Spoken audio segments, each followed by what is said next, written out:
Okay. Osmoth, you need to shave on the left. I'm not sure.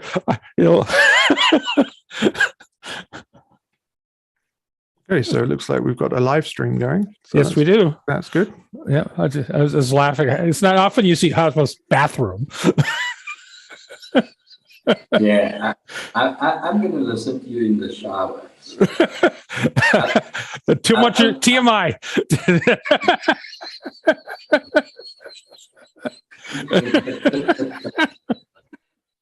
Well, boy, I came into an interesting kitchen discussion. Yeah, we've done so many of the kitchen discussions. Now we're seeing the bathroom discussions. And my wife is not going to be the star. All I can say is thank heavens too much TMI, not TMD, too much detail, even worse. You got it. You got it. So I'll just go ahead and open things up. I'm going to be hosting today for Jeff. He's committed elsewhere, so I'm going to. So you're back in Texas? I am back in Texas. Yep. Took me a few days, a little while to get settled back in, but I'm back and reconnected. And yeah, so I haven't been very up to date with the test kitchens over the past few weeks. So you'll have to excuse my repeating anything that maybe has already been covered in previous weeks. But I want to say welcome to everybody who has joined.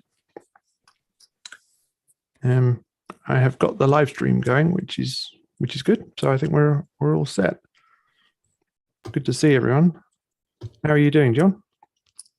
I'm doing great. A little hectic here as we start, figuring out what the new normal is. But yeah, it was a busy week, and I'm looking forward to next week taking a little R&R. We're going to do our first sort of travel trip. We're going to take the train down from Monterey to Santa Barbara. Do St. Patty's Day in Santa Barbara. Yep. Back in the real world. You got it. Hey, Ramsey, good to see you. I don't know that we've met before, so. I would be surprised if we had. It's my first time here. Oh, okay. So there we go. Good to be with you. Could I ask a couple of quick questions, if I may? Sure, that's why we're here. Go ahead. Fantastic. Anyone here, apart from myself, using a virtual background? Nope, I'm using a real background. And I'm using a real background as well. Okay. Because a problem I have is the camera kind of having problems with the border between my physical being and the outline of the virtual background behind me. As you can see, so it goes in and out kind of thing. But that's just the nature of virtual backgrounds, I guess. Well, it depends. Go on. Can you turn your virtual background off? Do you mind showing what's behind you? Don't mind at all. So it's just a hat stand with plenty of coats on and stuff. So mess, here you go. You asked for it. Let's see. Choose background. There you go. Okay, so one of the challenges that your background will have, which is making it hard for Zoom, is that the coat that you're wearing and your headphones and stuff aren't very different from the background behind you. Okay. So if I had a white sheet and I was wearing a black shirt, it would be easier. I'm not sure white sheet, but any solid color sheet, and the what sort of it's I should say unfortunate, but the way Zoom works, you could do the virtual background without a green screen.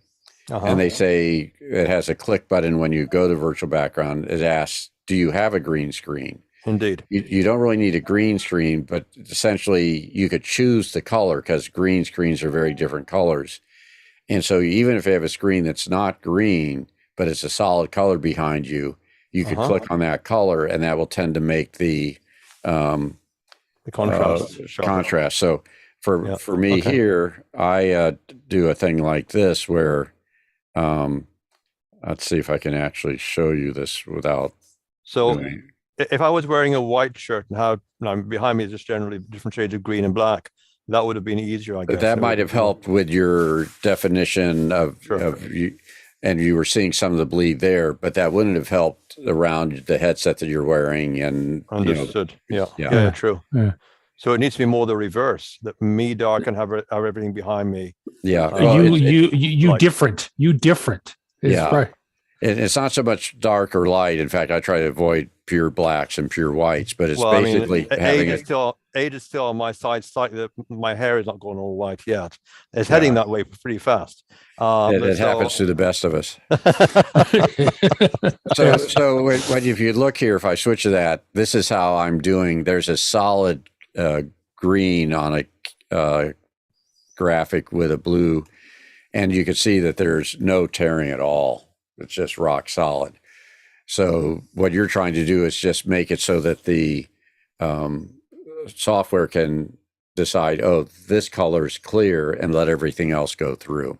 And where you're having that fuzziness is Zoom does a little bit more than just that. It also identifies faces and stuff. So you'll see your face tends to work better than your hair or your shoulders.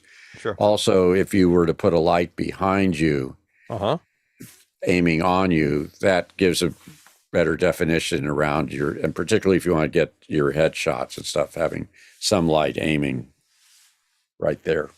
Okay. That's good to know. Thanks, folks. And where are you located? Belgium. Oh, have some chocolate for me. Oh, the beauties of Belgium: chocolate, beer, lace. And what more could you wish for?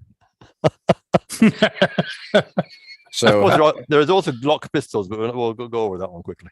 Right. So do you do Zooming professionally there? Is this for family reunions? What brings you? No. It's almost a regular part of my life because of my work.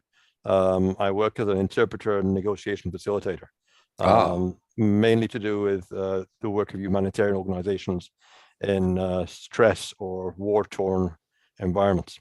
Well, you're busy. So what languages do you interpret? Between English and Arabic. Okay.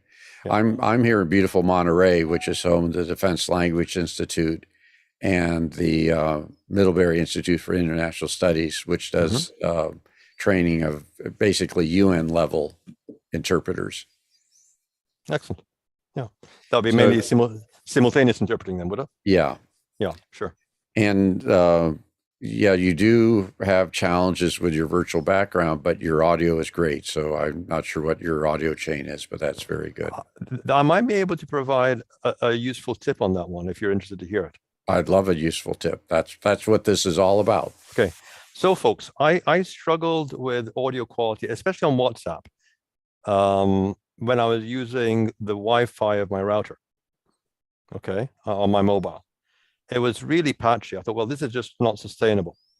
So I did some searching on the internet, and I found that I could connect my smartphone to my router with a cable. Okay. So, and then using my smartphone, which is connected now with a solid cable to the router, using that as a hotspot right next to my laptop. Which gives a much better quality, as you might imagine. Yeah, no, so we do know that wireless has problems, but I had a thought about just shorting the distance between your wireless connection. It works a treat. It works a treat. Yeah, it really does. So what you need there is Ethernet cables are called RJ45. Yes. That's a plug at the end. Yeah. So what you need to do is get yourself an RJ45 to whatever kind of USB socket you have on your smartphone, and you can get the appropriate adapter from your local electronics store, and that works a treat. So you said you're then using the phone as a hotspot to your computer? Yeah, exactly. So you're wondering why I don't connect the computer directly to the router, right? I guess that would be my next question, yes. Yeah, you're a good mind reader, sir. We'd like to try answering your question as well while you're at it. Because now this is the one of the really sore points is that my laptop doesn't have an Ethernet port. Welcome to reality. Welcome to modern laptops. Right. Yeah. You've gone through the trouble of getting the dongle for the smartphone for Ethernet. Right, because of the fact that I wanted in any case to have better use of WhatsApp calls on my smartphone, regardless of where I was. Right. So using it as a kind of a relay of Wi-Fi to my laptop was a secondary benefit. It wasn't the primary reason for getting the adapter. The primary reason was better quality WhatsApp calls on my smartphone. So when we use I'm a Mac fanboy in this age of my life. I used to have to deal with everything, but I have a device that does power over Ethernet, so I could plug it into my phone. And then it also gets connected directly to Ethernet. So any app within the iPhone, be it Zoom or WhatsApp, goes directly to the Ethernet. Right. Yeah, exactly. Yeah. Leland, it's good to see you today. Thank you, Mr. Ilson. It's nice to see you as well. How's everybody? Yeah. Haven't seen you in a long time. Well, besides health issues, surgery, and just trying to keep my wife's business afloat over here along with my own, it's kind of, you just haven't had. You just keep on going. But no, I'm glad to be back. I'm going to be seeing probably a lot of you over at AV Educate and here on Fridays and Sundays, more so than office hours, because it just doesn't fit my normal schedule. So it's hard to catch up in the morning over there. I'd love to more often, but. Actually, well done, Leland, by saying the magical word schedule. It's something I wanted to ask, and I've forgotten. You very kindly reminded me. So thank you very much for this. Guys, brace yourselves. So I kind of wound up at the right time incorrectly by accident, sort of. It was crazy. So on the website, it said 3 p.m., which is now. And yet when I joined, it gave me a registration form and it said it was going to be at 2 p.m. I thought, oh dear, I'll be crashing in 1 hour late. And then it looks like you just started. So I don't know what's going on.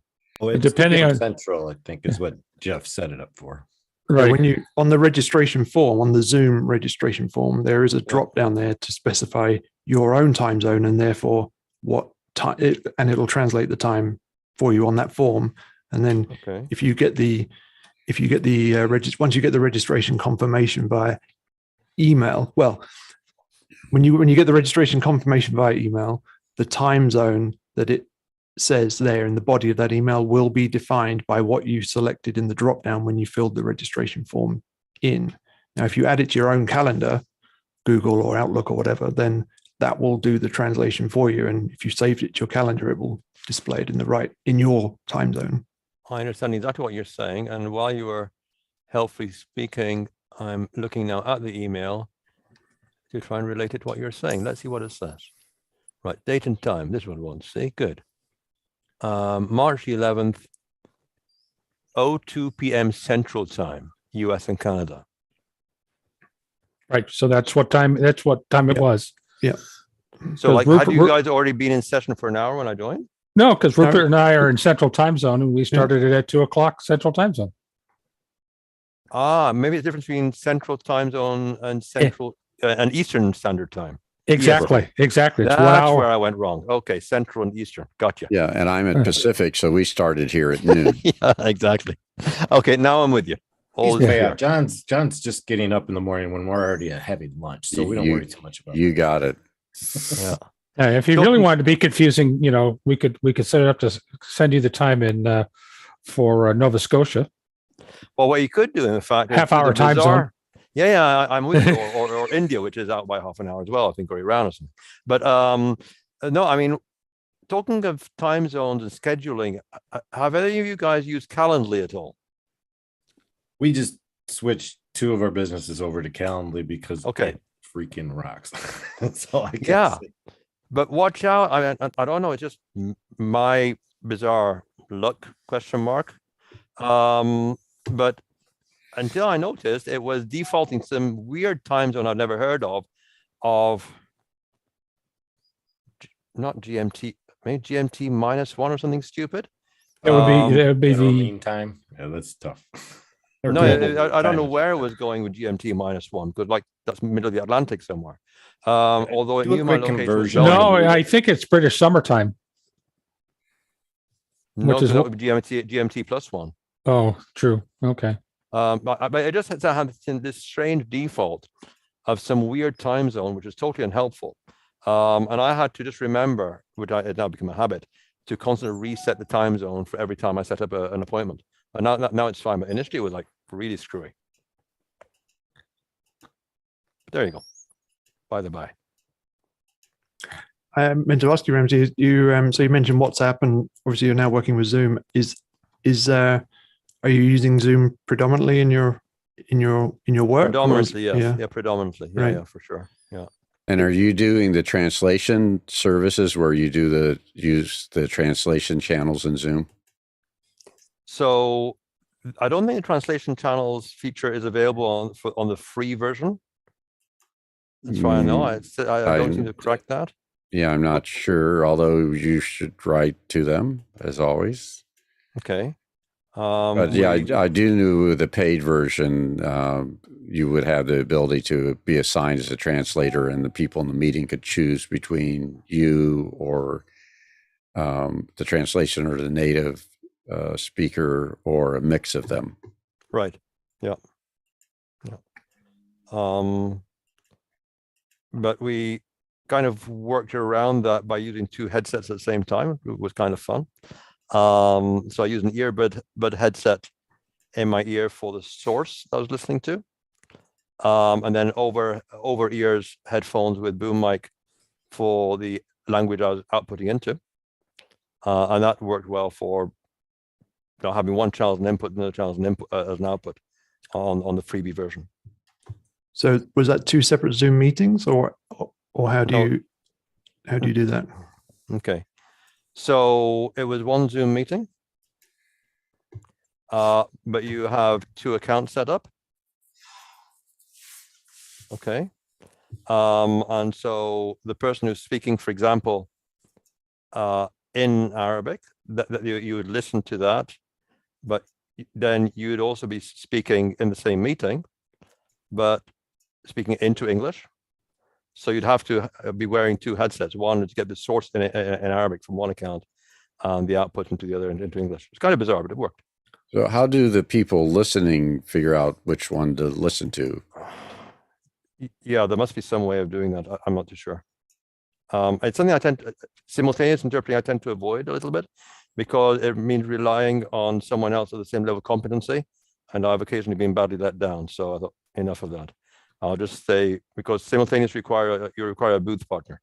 So you take it in turns every 20 minutes or so. And the quality of my counterpart or my colleague or whatever has been sometimes questionable. So I thought, no, enough of that. I'll now just do it on my own as consecutive interpreting. So the speaker speaks, they take a breather, I say what he just said, and just ping pong it. Oh, okay. So it's just they're only listening to one speaker at a time. It's simpler, and I'm not relying on someone who I'm not used to working with. Yeah. So the attendees, the other people in the meeting, hear the speaker speak, then hear them pause, then hear you translate. Exactly. Yeah. Right. It's neater as well, and also my own area of speciality. I'm sorry to take up your time, guys, with this. I didn't mean to. No, this is what the kitchen is all about. Okay, cool. So my own area of specialization is not just interpreting, but really helping different parties to a negotiation to get the best out of that. Not at each other's cost, but really if one person, one side, wants to put a question, I might even advise them on how to phrase the question, and maybe wait until a little bit lower down in the agenda when it might be more appropriate. So I really work with both sides to actually get a very effective output from the discussion, which is not the normal role of an interpreter. But I've worked with interpreters like you just described yourself in the past during some fairly intense contract negotiations, and it was I was the technician in the crowd, but Japanese and English are you need to not only know the languages, but you need to know the cultural implications of the language. Absolutely. Yeah, absolutely. Yeah. Yeah, that's very true. Was this something you were doing virtually before, or is this all kind of new in a remote and virtual world for you? Pre-corona, I was doing it in person. I think that's the answer to your question. Right. Yeah. Yeah. Have you found that So you're using Zoom predominantly for it. Is that just kind of by default, or does it suit your needs more than anything else, or is it who your clients are using? Or well, it started off by default because of Corona, but then I found it so much more useful. It gives me more access to more work around the world at the same time. I just sit in the comfort of my own home. It's just far more convenient, more useful. Yeah. Do you find that if you're using the free account, do you find that you end up collaborating with people on their accounts at a paid level, or is what you're doing all achievable at the free level? It's achievable at the free level, and it has an intended advantage. You know where it limits, if you have 3 people or more, you get cut off every 40 minutes. Yeah. Well, actually, that's pretty useful because it's a reminder to pace it. Okay, guys, now is an enforced tea break. Because people can get pretty locked in, get pretty intensive after, when you're heading for an hour. And it's useful to have that forced pause. It really is. Nice thing we've discovered since COVID, though, Zoom is allowing 2 callers to go for 24 hours. That's exactly right. At a time. That's why I said that's when you have 3 or more. Yeah, perfect for my wife's business because she's usually only collaborating one-on-one at any time. So she can get away with a free account without having a paid account. For my use, it's mostly high definition video. So I can't get away with a free account and get what I need from it. I would love to have an enterprise account, but those are just out of my reach unless, it's on some type of share basis with the company that I work with. So I tend to get put on other people's accounts so that I can work off their accounts and for the most part. Leland, out of curiosity, what are you not able to do in bursts of 40 minutes at a time? Oh, no, it's not that. It's not the time for her. She usually does 1 hour readings for people. No, I realize it's an hour at a time that she builds out for. So that's. But you said for you that wouldn't work. No, it's resolution video. Now I get you. The high quality video, not the 360 video that comes with the standard free account. Right. Or whatever they've bumped it up to. I know it could be 480 now. Well, do you know, Rupert, what they've bumped the resolution at for the free accounts, or is it still 360? As far as I know, it's 360. That's what I thought. Yeah. And it's easy enough, as you've discovered, Leland, to get 720 or 1080 if you ask. Yep. 1080 is a little bit. I've asked for it several times. I still can't get it for myself. But like now, I'm working with Grant Whitehead at Wallfly, so there's stuff that he just signs me into his account, and I use their account, so it's not a big deal. Normally, that's how it works out. And there are some other obviously differences between the various levels, because you have free and pro and business and enterprise and various different levels. And there's different feature sets across a lot of the back end features and some of the lot of the reporting and stuff like that.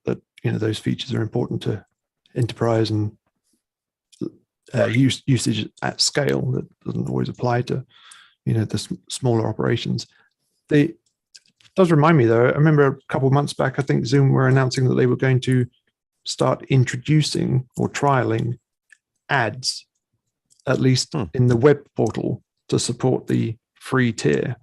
I don't have any free accounts that I'd noticed, but I haven't heard of any people mentioning now that they're seeing ads in the portal. Has anybody heard anything on that? I know they talked about it. I should ask my son what they're doing, because I haven't seen any ads. But I've got most of my clients and friends who work on this have paid accounts, or they're using my account because they're paid. Yeah, I would hope they wouldn't add it into the Zoom client. I could see it being used in the browser version of logging into Zoom, where they could have some banners off on the side in the browser running. But to add it into the client could be a detriment, I think, to the user experience. So I guess it was something Skype was doing towards the end, I think, weren't they? Or there have been other type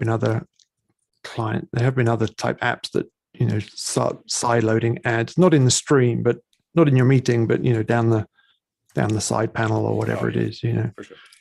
I have multiple Chrome accounts or Google accounts, and only one of the YouTube accounts has premium. Mm-hmm.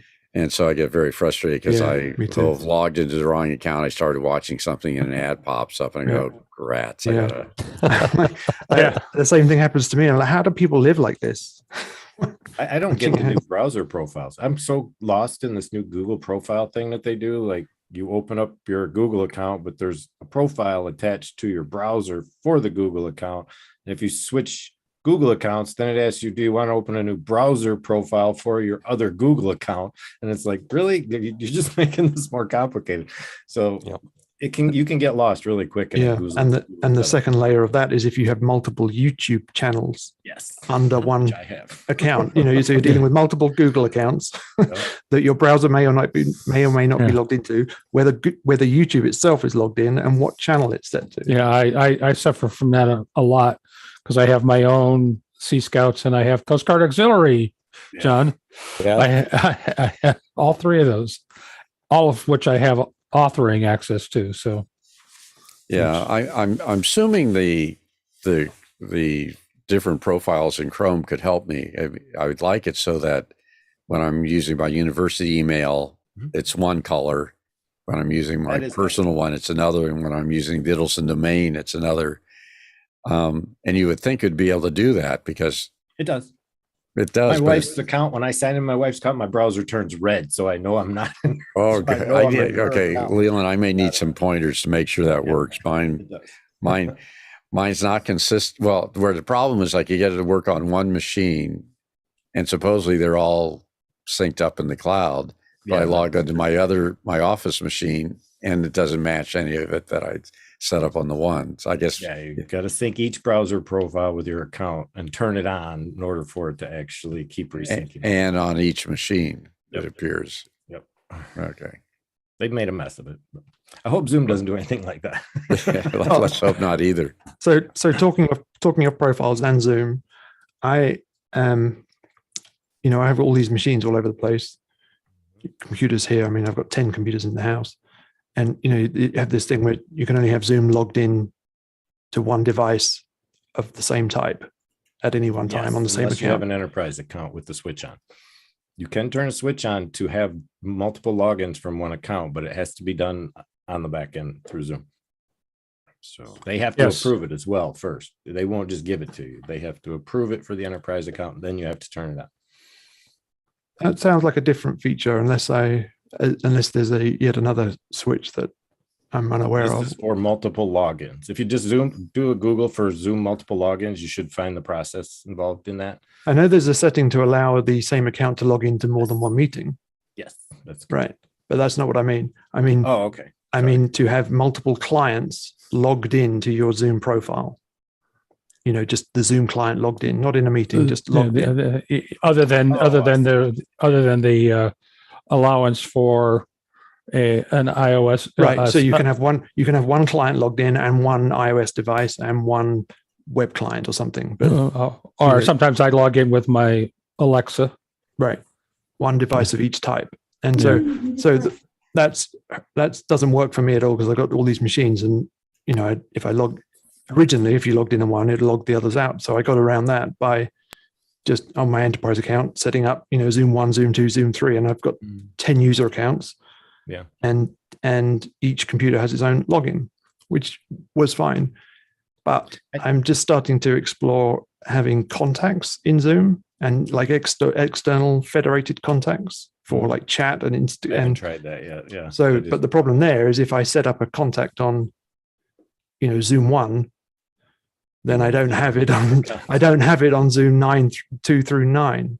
And so I'm have you tried aliases? I'm not sure how that would work with an alias email, because that's how I opened a bunch of extra accounts to do like virtual box where I could bring in virtual box clients. Right.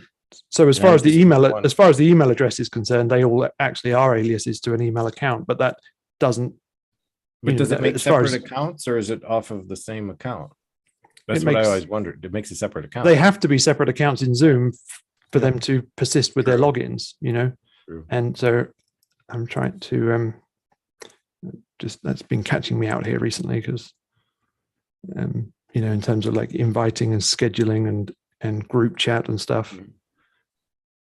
I've probably got 10 Zoom accounts open now. One paid and the rest are free, but they all have general purpose. One of them is a stage, one of them is a green room, one of them is whatever I log it in as. But that's really the only purpose I have for them. Yeah. I'll just log in on my M1. So now would that stop you then? If you're using a single account, you can't log in on 2 different devices with the same account either, right? Correct. Now you can be in the meeting. I mean, quite apart from the enterprise stuff that you talked about, you can be in the same meeting because if you log into the client and log into a meeting and then go to a different computer and log that client in, it will log out the first client, but it won't take it out of the meeting. So you're in the meeting in a logged out state. Like if I join with this, And that gets life really confusing. because you can join with IS or like with Zoom ISO without an account. You just join the meeting. And that's what I tend to do rather than letting Zoom ISO sign into an actual account. You just join a meeting with the number of the meeting. And then you don't actually log into any account at all. You're just there. Right. But what if the meeting has authentication required? That's a problem. Like Right. when I come into office hours, after hours, that's what I tend to do is I'll come in on my own account like this, and then I'll bring in my M1 on the back end without logging it in. And that way, at least I can pull the ISOs out and put them into VMix. Yeah. Like I should be able to do it right now. What's the number on this one? Oh, this one, is this one authenticated? I believe so. I believe it is because it's got a passcode on it. Yes. Let me see if I can. Because you have to register ahead of time, if nothing else. Yeah, I'm gonna see what it does. I can't get the number though. Now, Can you read that number off in the corner for me real quick for the meeting number. 894 2530 9471. 9471 and the passcode real quick. Passcode is lowercase z and then kitchen with a capital K. Got it. That's it. Just ZK. That's it. zKitchen, but lowercase z. Kitchen. Yep. Because I saw a passcode number in the window there. But lowercase z, uppercase K, and then the rest I of see it kitchen now. in lowercase. Yeah. I was looking at the numeric passcode. Okay. See if I can get in. Nope, it won't let me. Okay, cool. No. All I needed to know. I remember a while back, Zoom also announced a new feature where, so you have registration and you have authentication. Yeah. I remember a while back they introduced a new feature where those two had to correspond. You had to be authenticated. Well, you didn't have to be, but there was the option to require that users be logged in and authenticated with the email address that they registered with. Has anybody had exposure to that? That's what that we feature had to create. I mean, TPL created an entire platform to do ticket taking and attach them to registered emails because Zoom didn't really have that capability. We're Right. hoping that that's going to be built into Zoom Events. I'm talking with the Zoom Events team on Monday. I'm going to see in a personal one-on-one to see if that's a full-blown feature set that's on their roadmap and how it'll work if they do. Because that was of importance to us on the Public Health Institute because it's, a pretty tight group of people that you don't want other people accessing from that end. So you want to make sure they're just registered users. Yeah, so I think that's where last I heard that that ability to put that requirement in was coming to meetings and webinar because I think that was part of Zoom Events. I think from the first release is that you had that option, I think in Zoom Events it's not even an option. You have to be logged in with you have to be authenticated with the email address that you registered with. The only problem we had there was we couldn't have one person buy tickets for more than themselves. And that was something with a lot of big, ADA affiliated doctors, you've got to deal with gatekeepers. So you usually have the gatekeepers buying tickets for several doctors or participants at a time to these attended webinars. You're better to have the ability to get group ticket deals, but it's tough on the platform. Yeah, that's interesting. So how would they do it? They would nominate the people who they're buying tickets for by giving their email addresses? Yes. Yeah, they do it on the back end. You just contact them really and tell them what you need. But that's where it's at now. Right. That was one of the discussions we had a couple of weeks ago with the events team to see if that could be incorporated so that we wouldn't have that problem with the gatekeepers. Interesting. Sorry, go ahead. That's another that problem or that requirement can cause a sticky point, I guess, for attendees and people attending these events, just because they're all the same problems. Are they logged in when they come to join the event? Are they logged into the right email? Do they even know which email address they've been registered under? Is that the one their Zoom client is logged into? Can they, all those ifs and buts, but it's just kind of the nature of it, I guess. Not to mention whether the client's up to date. That's a nice feature of the newer one. I love the fact that now you can download the client within the Zoom as you come into the Yes. meeting itself. That was a huge improvement to Zoom. You mean like the prompt to install the update? Yes. Yeah. Right there in their face. They don't have to go looking for the download page. They don't need to know what version they're on. It's all prompted in front of them and tells them exactly where they stand, which is what we were always kind of hoping for. Yeah. But it doesn't help when you've got a firewalled client like the university hospitals who has an IT guy that's the only one allowed to update the client. So it's really a matter of getting the IT departments on board with the necessary updates and improvements for the client when new features come out. Because if they're not aware of that requirement, then they're still sitting 4 versions back and not able to use that. You're going to hate if your IT guys are going to hate Microsoft 365 then, because Teams just randomly updates things. Oh, that. Yeah, I mean, if anything, I think it's gotten better, because in the early days it was just so intrusive. Teams, when they were back a few years ago. I went with the solid install client. Got it for $40 for the full productivity suite across the board. Yeah, but that doesn't prevent them, oddly enough, because I have that on one machine, and then on my day job machine, as I like to put it, I've got whatever corporate IT gives me, and I can watch Teams update different schedule. And I mean, when I say different schedule, I mean days apart. Which just, I think one function is there. Oh no, it's over on this machine, but it's not on this machine yet. Yeah. Ramsey. A really simple, if not simplistic question, but I'm sure you guys can help me out with this. Not that long ago, a feature appeared on Zoom and it doesn't seem to have any effect. So looking at the main picture, let's say to which the view is pinned, as it were, across the top left-hand area, you have recording, then you have original sound off or original sound on. Right. What does that do? So that is your local setting. And what original sound in Zoom is a concept of bypassing all Zoom's filtering and all Zoom's processing. So when you have original sound on, you are sending into the meeting your unfiltered audio. So if Zoom is otherwise protecting you from background noise from your audio. I see. Okay. So as an example, I'm talking to you now with original sound off. Okay. So all the Zoom filtering is doing its thing. It's filtering out background noise and all sorts of good stuff. Now, if I turn original sound on, you probably hear a slight difference. Yeah, a bit of crackle. Yeah. Yeah, and that's the difference. And I can't. And there are better people than me who understand, particularly on office hours, who can pick this up. But that's helpful. Thank you very much, folks. Yeah. I'm grateful. And then there are some subtleties behind that. The exact behavior of what it does for you between on and off. There's some subtleties behind it. If you go into your Zoom settings, where you would get to your normal audio settings, or and then go to the audio tab. Down there's some options that you can choose exactly what original sound on does.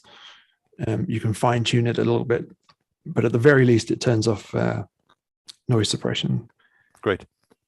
Do you guys have a moment to help me out with a really minor snag, which might have been fixed by the latest update? I don't know. It's to do with when I'm doing screen sharing. Okay. So back when I was screen sharing, the other people in the meeting were just getting my desktop rather than the view I was trying to share, which was in a particular browser. It might be changed with the latest update I was forced to do when I joined today. Could we just try something now? That'd be all right? Sure. Okay. So I'm going to try and do is screen share with you a YouTube video, which I've got ready on pause at the moment. And let's see where we go with this. Right. Screen share. I'll give you the 3 ways that you can share that video. One is sharing the desktop screen itself, the actual screen location, 1, 2, or 3, depending on how many monitors you have running.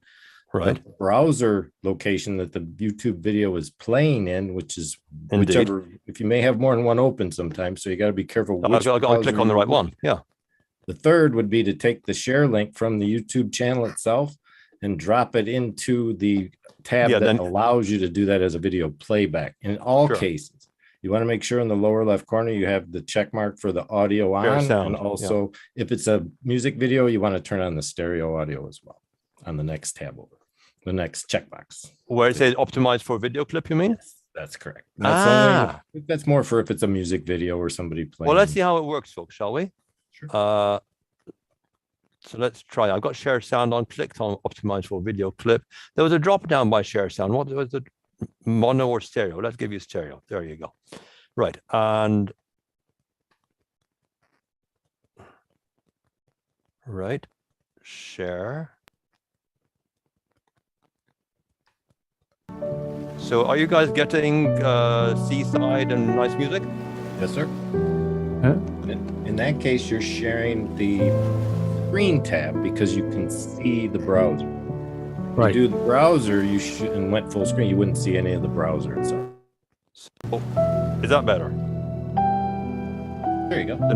So now are you getting the full screen just of the sea and waves and hearing the music and nothing else around? Yes. Yeah. This is what we're seeing right here. That's that problem solved. Thank goodness that. Well done, folks. Looks good.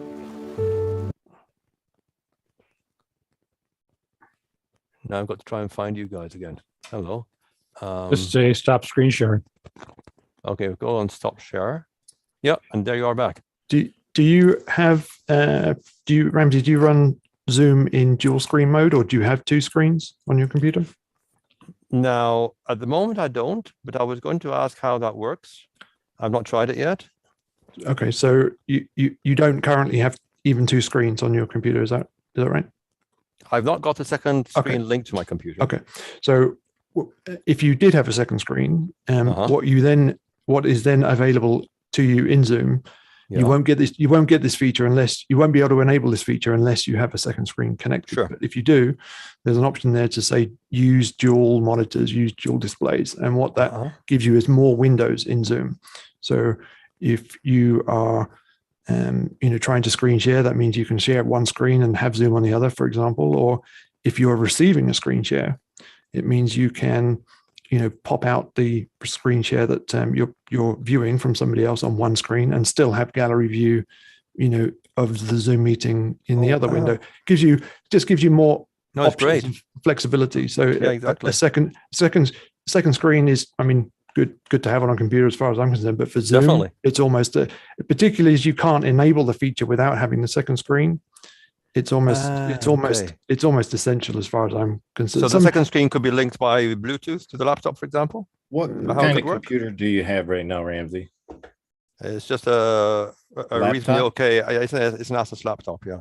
Okay, on a laptop, you're likely going to have just an HDMI or a VGA monitor out on the side of your laptop there. Then I have the only other way and if it doesn't have a dual card in it, which most laptops don't have the ability to do dual port video unless you have a secondary monitor attached. So in this case, you may be able to try an HDMI and share the screen on both. Sometimes, but usually it's simply a projection of what's already on your laptop to the secondary monitor.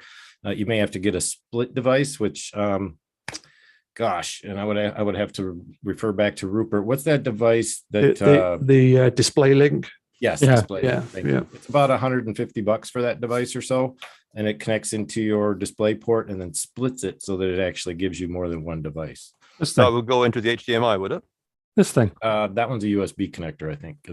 So those are essentially like they come in different variations, but essentially it's a USB docking station. Give the computer the knowledge, thinking that it has a second monitor when it really doesn't have the port for it. You're creating the port with that device.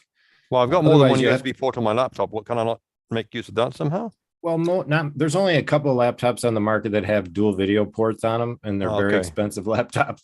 Sure, so I suspect the one you have doesn't have any way to connect a dual port, but you can sometimes, it depends on the manufacturer.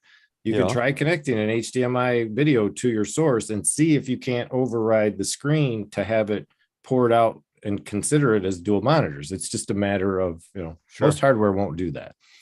I'm not saying that it's not available, because but there's a way around it, which I only half understand. The way around it is, which you just held up the screen. Yeah, let's show some variation of this device. Yeah, there you go. He's got it. Suitably upside down. What does it say? Plug. That's I have a whole bunch of them up on my screen, if that's helpful. Yeah, there's a couple. Yeah. You go to synaptics.com. Yeah, there's a protocol or a chipset out there called Display Link, and it translates USB to various connectors, but quite often, Display Link is the display part of it, which will give you USB to generally HDMI or display port even in various variations, and typically quite often that those devices will come bundled with other ports as well, audio ports and other USB ports and stuff like that. You can get them just simple USB to HDMI or display port if that's what you want. And Pluggable, which was the one Peter was showing there, is an example of a manufacturer who makes Display Link devices. There are others too. And mine, as an example, mine gives both HDMI and display port out. Yep. Fantastic. Do those have to be connected to USB 3, or do they run on USB 2? This one runs on USB 3 because I bought it specifically for my M1. But there are other ones out there that will run on USB. This one actually will connect into 3.1 because it's got the blue. Yeah, that's what I was going to tell him. If his laptop doesn't have any blue ports on it, it won't work. It'll be time to consider an upgrade. Yeah. Now the USB 2 ones do work. Well, here's the caveat about all this Display Link stuff in general. It is pretty CPU intensive because it's driving the display via the CPU. Basically in software. Yeah. And so they do have a CPU overhead, and the USB 2 ones are pretty latent. I find quite a lot of lag. And definitely not Mac friendly. No, and most of us with PCs, Ramsey, have these dual ports on the back where we actually have like a DVI port and a VGA port and an HDMI port, where we just plug in different devices. On a laptop, it's a lot more difficult. Indeed. I actually use a display port on both my Mac Mini and my MacBook Pro, and they've worked brilliantly. Yeah, absolutely. But what vintage MacBook Pro do you have, David? Both are 2020 M1s. Yeah. So at that point, because of the onboard graphics also for those M1s, it makes life a lot easier. And they make a display port to HDMI converter that's this big as well, that you can just flip that right to an HDMI cable.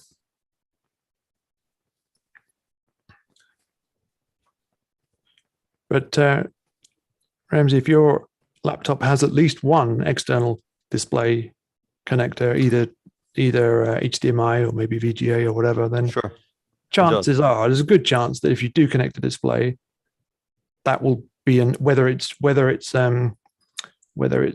duplicated or extended, there's a good chance that will be enough even to get Zoom, give you that option in Zoom. Do you know what model laptop you have, Ramsey? I could look it up real quick. That's really sweet of you, actually. Thanks. All right. It's some kind of Zen book. Let's see what it calls itself here. It's a Zen book? Yeah. Yeah, I don't think you're going to have much. You got it off Amazon, I would suspect. I think that's their brand, isn't it? No, it's an Asus. No, it's Asus. Okay, that's right. Was that a 4K? You may have just right click on your Windows icon and go to device manager or system. Just go to system and tell me what you've got under that. Okay, gone to system. Under device specs. Yeah, going for it now. Device specs, device name, processor, installed RAM, device ID, product ID, system type. That's what I want, the processor and the RAM. Processor, Intel Core trademark i7, Okay. 1065G7 CPU at 1.3 gigahertz. How much RAM in gigabytes? RAM is 8 gigs. Okay. The operating RAM's going to give you a little bit of trouble if you're going to try and be It's a 64-bit operating system. Yeah, it's just more the fact that the most video production software takes up that full 8 gig after a while. It's normally running around 4, but you will encroach that. And most recommendations are 16 gig for a video processing unit.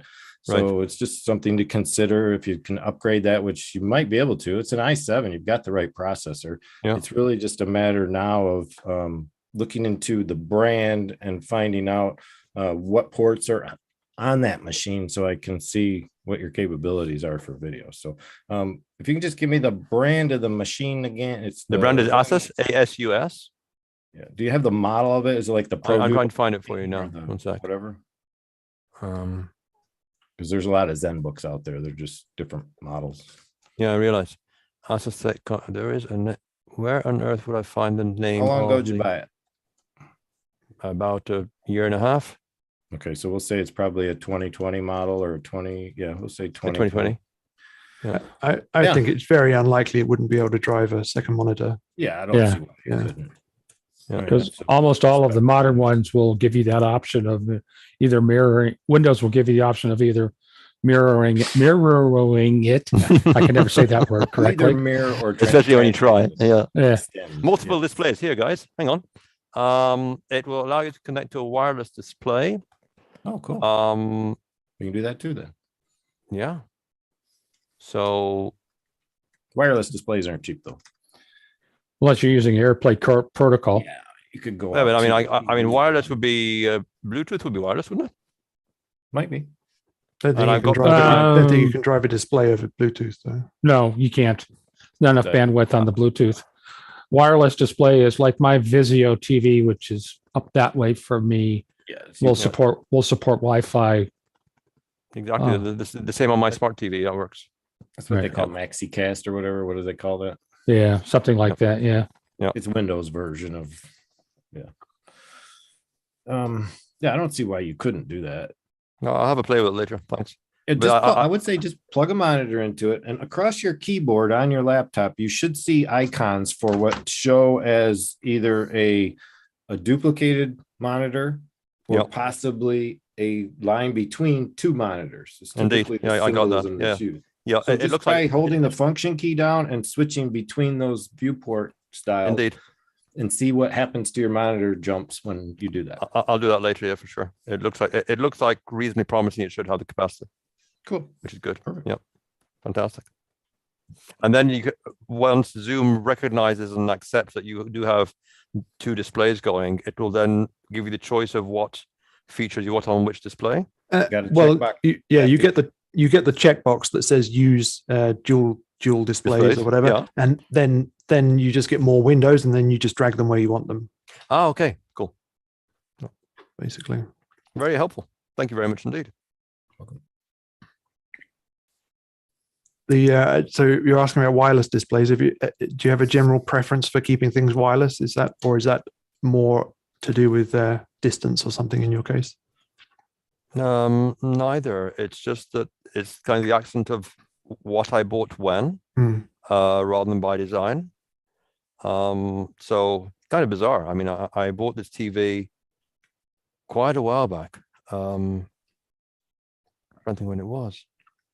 I finally made my TV near all wireless because of the Roku device I have. So I actually like wireless video. It works great because it gives you the ability to not be tied to a video cable. Indeed. Rather than just a power source. So you can put your device anywhere to broadcast to. Exactly. And if it's just a monitor, that's all you're using it for, to monitor the feed, it's perfect. Right. Yeah, all those wireless display stuff, like the Miracast stuff, that's all 2.4 though, isn't it? 2.4 gig. Is that? Yes, I believe that's the only way you can connect to it. I mean, so there can be use cases for all that stuff. The thing that always I keep in mind is if there are places where you're using wireless that's critical, let's say you're using Wi-Fi, for some other thing where you have to use it, I try to then not clutter the RF environment with all kinds of other wireless stuff. Sure. Because it's all just noise basically, and you're just eating into bandwidth. So I like to make the things that have to be wireless as reliable as they can by limiting anything else that needn't be wireless. Just take wire it, because then that's just more free air and bandwidth and RF space just for the things that do need it to be able to. That was also part of my rationale. The funny thing I did with my mobile phone, instead of using Wi-Fi from the router right through to my laptop, let's cut all that down on the bandwidth, just get it as close as possible. Yeah. Right. And I'll follow the same methodology with like long cable runs or something, where you think, okay, could I do this wireless? Well, maybe there's a little bridge. Maybe there's a part that I can't get with a wire, but I can get right to this side with a wire and right to this side with a wire, and then I can have some kind of shorter distance, more dedicated link between, and then you just try and make the best of it. But flooding everything with wireless can get problematic. Yeah, I use because my TV is also hooked up to my home internet, so I share from my Mac Pro to that screen, but it goes over the home internet to do that. Same. The only thing people don't realize, especially when they're on site doing production work, is that the cell phones are pumping advertisements all the time, constantly. That's one thing. And laptops, it doesn't matter. As long as they're open with a browser up, that's eating up the bandwidth. It's not a lot, but it can be catastrophic if you get spikes in that. So that's really where it becomes a problem. So we tell everybody to shut off all the mobile devices that aren't connected to comms or anything of that nature, and make sure the browsers are closed completely on any mobile devices.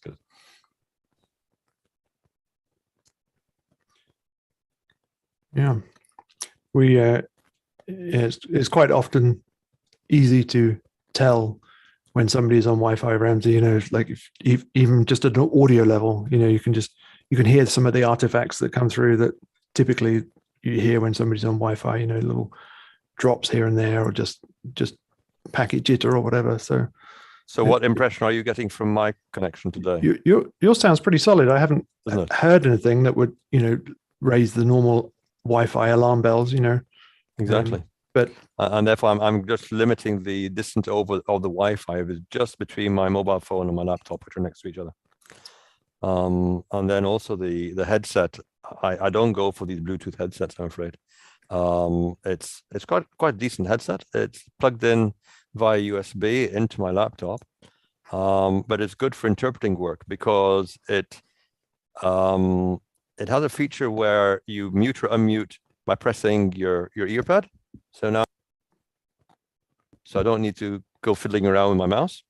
And where I'm muted, then it lights up a little red light on my microphone. So it's a visual indicator.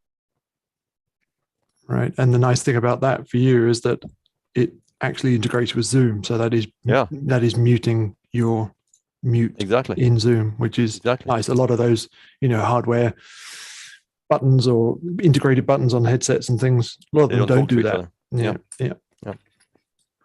But it's whether it's internet or headphones or whatever, wired is generally the preference. And I agree. Even to get everybody on a headset, just I'm wearing an earpiece here, but in an ideal world, people are on wired everything. Wired earpiece, whatever it is, wired microphone, wired internet. No, ideally, my microphone wants to be physically connected to your earpiece. Wants to be a copper or fiber connection, solid connection from my microphone to your ear, and back again. Well, and also I'm a great fan of what is considered to be old-fashioned boom mics because it brings the microphone close to your mouth. So you're picking up far less of the ambient sound or noise.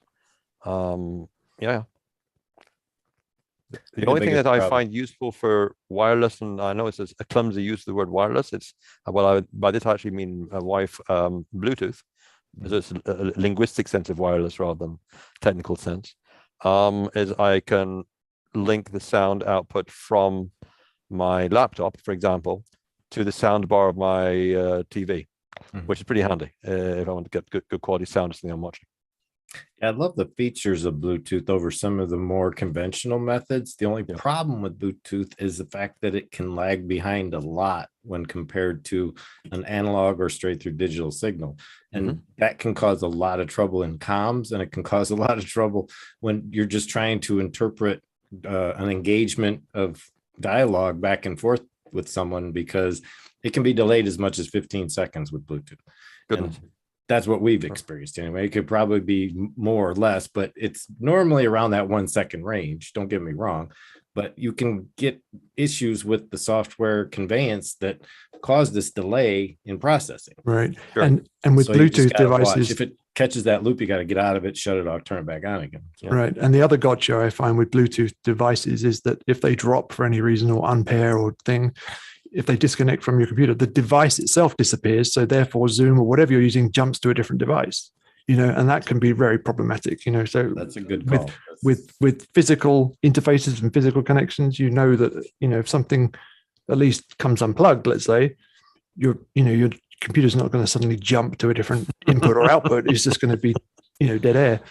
Zoom does that as well. If you plug in a USB device while you're in a Zoom, it'll kill your audio that you're currently using and jump to, say, a USB headset. If you plug it in on the side and don't realize you did that while you were on another mic, it'll switch them. Yeah. Discord That's at least mostly asks you Windows to fault, because it changes. I should clarify.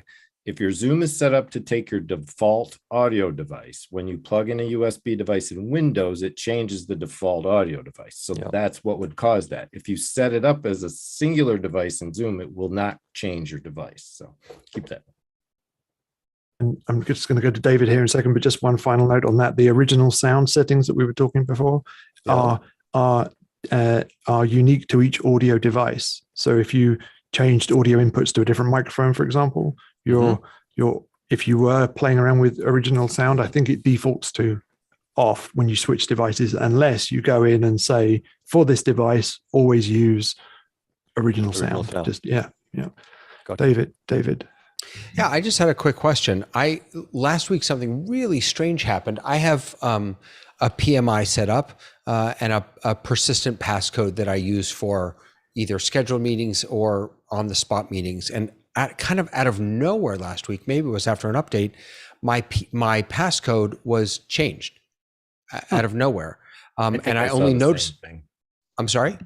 I saw the same thing on a client update on my wife's machine. It bombed her passcode and gave us something new. So it must have been an update to the software. Okay. Yeah. Because I went back in and I changed it back, and now it's still there. But it kind of screwed things up, because I had a meeting going. I didn't realize it, and people couldn't get in. That's on Zoom, right? Yes, sir. Because there is a setting for you to click on saying use a particular passcode or automatically use a security generated passcode. And that's what might have influenced that situation.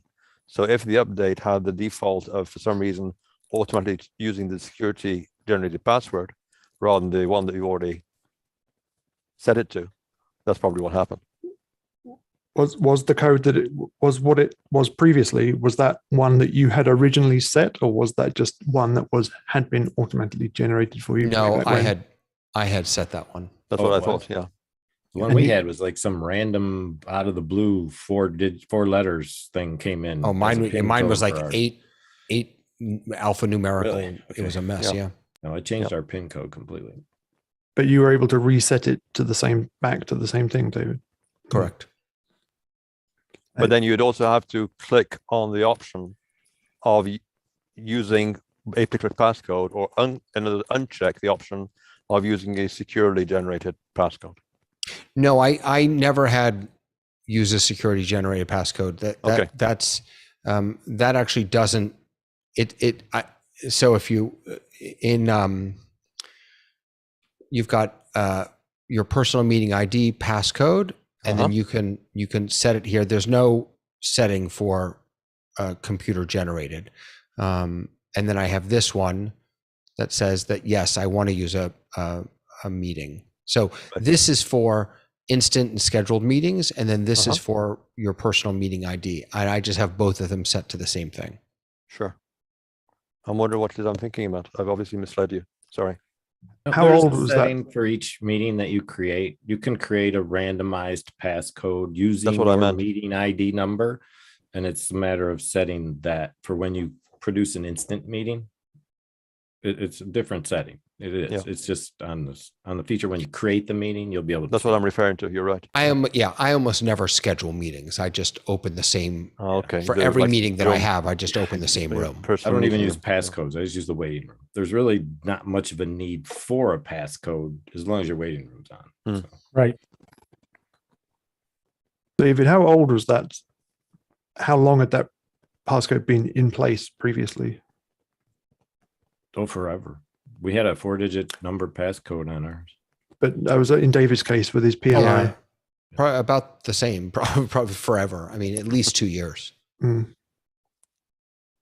whether they have a finite lifespan and they just automatically recycle. I mean, like corporate passwords. Yeah, that'd be different. But I I haven't haven't. that myself because my wife hadn't used her account for months. She was using mine, and then she went back to using hers again, and that's where the PIN was just like gone after we upgraded the client. So Right. I have a feeling it was just a jump in client status. You know, you change some of the core content of a client, and you just kind of need a reaffirmation that it's attached to the right customer. Maybe that's all it was. Right. So talking of updates, has anybody heard or experienced anything with some of the newest features in Zoom being incompatible or seemingly incompatible with Zoom OSC, therefore causing a Well, there's a problem? known issue which some of us have poked at Andy about, is they're on different SDKs. Right. So as they fall farther, as Zoom OSC falls farther behind on the SDK, yes, there will be features that will see, and they're supposedly working on fixing that problem as quickly as they can. Yeah. But there are definitely things that are out of alignment. Has anybody picked up any hints of a definitive list of what those problematic features are or what the differences are? I've heard it talked about on office hours, but I haven't heard the definitive. I might have to go switch over to after hours and poke at some people. Right. Might poke at John, but John has disappeared from screen. Yeah, where'd he go? And Peter, you have some other noise coming in with you. Do you still have original audio on? Oh, I have original audio off right now. I'm getting some. Is everybody else hearing that? I'm getting some dry joint noise or some kind of extraneous noise. Let me see what I got on for filters, but I'm back, guys. I've I'm got sorry. mine off. Mine's on medium. But yeah, OSC is Andy's trying to make sure people don't get left in the lurch. So I just reach out to Andy on Discord if there is a problem because he likes to know about it. Right. I think Jeff was saying that somewhere, maybe it's on the Zoom portal or the Zoom release notes, there are some features that are highlighted as being particularly new or something like that. And it seems to be that it might be some of those features that are kicking up a problem with OSC, but I maybe I didn't quite comprehend that correctly. But does that mean anything to anybody? Features being highlighted somewhere? Well, they usually have on their support.zoom US site for the upcoming releases. Yeah, they yeah. did release one on March 7th, which had some bug fixes, but 9.6 was the last update.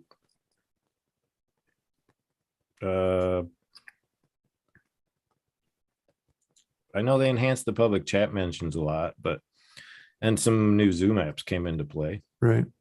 So, I mean, I think the way it was explained that if you set up a meeting with some of the newest features enabled, that is what can be problematic with Zoom OSC. You know, if you are careful in not enabling some of those newer features, you can still get into the meeting with Zoom OSC is how I understood it. Gotcha. I'm going to drop this for anybody that hasn't checked out the Zoom apps yet. There's one in particular that's out there that we are raving about on all ends of the interview spectrum, and that is Fathom. If you have not checked out that app yet for note taking within a Zoom and being able to highlight a conversation with someone, it's a no-brainer to just plug that in. There's a little bit of a waiting list, but there are some of us that have it that can drop links to get people past the waiting list. So if it's something you're really interested in, Leland, did you say Fathom? Pardon? Did you call it Fathom? F-A-T-H-O-M? Fathom. Yes. If you just go over to the Zoom apps tab down below, I'm there now. Go ahead and sign into that app. It may tell you you're on. But no, the thing is, I've looked at the list of apps that can be embedded within Zoom. I'm going to drop the invite code in the chat. And I go from LDOS to FACSIPI. There's no Fathom. There's the link if you can't get past the waiting list for those who would use this in service, because honestly, it's one of those apps that were included in Zoom now that is a game changer. If you have not seen what it's capable of, you can record snippets, you get transcription, you get all kinds of stuff out of a Zoom just by using that app within it. So you'll be kind of impressed, I think. Yeah. So, and that's not any kind of affiliate link for me. I don't purchase, buy, sell the software. It's just free software that they're kind of getting people to cue others in so that they know there's an interest for it. Is all. I was able to install it right away. Yeah, and most might. I think they released. They were talking about just taking that barrier off completely. I don't know if they have or not already. Unless there's some geo restrictions on that. If you use the link I've sent in the chat, you'll go right past it. But if you just go to the app store and try to get it, you might get fined. It's my understanding that if you connect the Zoom app to your meeting, specifically, if you bring it in to connect it to a meeting, that if you're on a free account, for example, that actually counts as a third participant. Is that right? Does everybody agree with that? I can't say for sure. I just started using the app myself, but there is some weird caveat to the way it functions within accounts. So you do have to watch them. Yeah.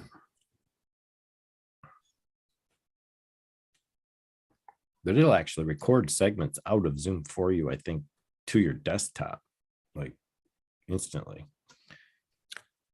So it's just like it's almost like a snipping tool for. But it shows, I mean, you can literally follow the live transcription down the side and cut pieces out and share, put it into a little notepad so that if you want to go back when you're having a discussion with someone in an interview, you go, oh, and you were mentioning earlier, you don't lose track of that stuff. Yeah. Really like an instant replay. Yeah, for sure. Yeah. Handy. So Leland, I got put onto the waiting list. Follow the link in the chat, John. You should get right past it. Yeah, it worked for me. Yeah. The only apps I've used that are already recognized there are Miroboard, which is pretty handy. Mentimeter. Something like Miroboard, which is much lighter, is Jamboard, which is pretty handy as well. Jamboard? Yeah, I've seen that one. Yeah. John did oh shoot. What is the name of that app? No, I can't think of it. Cinemaker, get up on the App Store yet? Yes.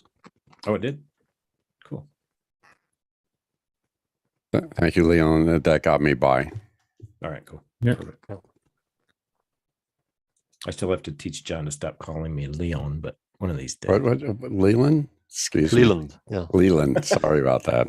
You can just stick with Lee if you want to. I went that way for 40 years until my wife said, I like your real legal name better.